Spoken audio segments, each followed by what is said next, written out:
nuk mund të bëj marrëveshje pa u ditur emri. Dhe e falenderoj kryetarin Hamza që ka pasur mirë kuptim për këtë reagim timin.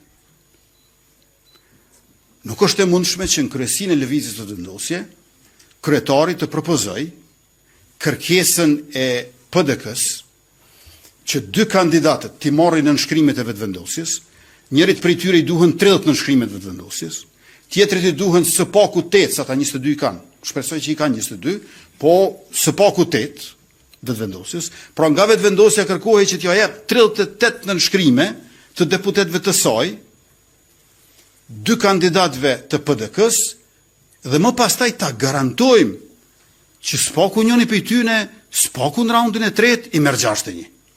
Kësa marrëveshje politike nuk mund bëj. Përbes njeriu kësa marrëveshje vështirë bëjë me vetëm. Lere më me dikë tjetër, e lere më me dikë nga një parti rivale tjetër.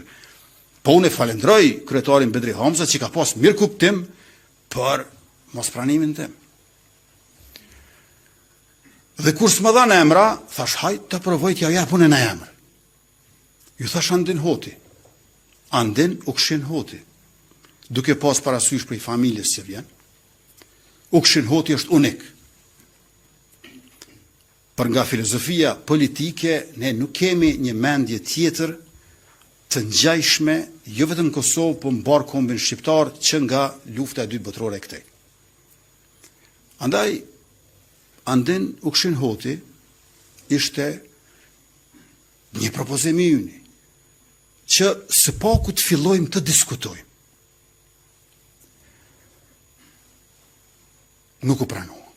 Dhe jo vetëm që nuk u pranua, po nuk u pranua as kemi takime më tej që të flasim për emrat të tjerë. Mirë, se nuk bën Andin Hoti, ma thuaj një emër tjetër, nuk mu tha asnjëherë. U kërkua vetëm të nënshkruajën çek blanko aty. Marrëveshje pa emra, po me zotim absolut. Më vjen keq, po s'është e mundur.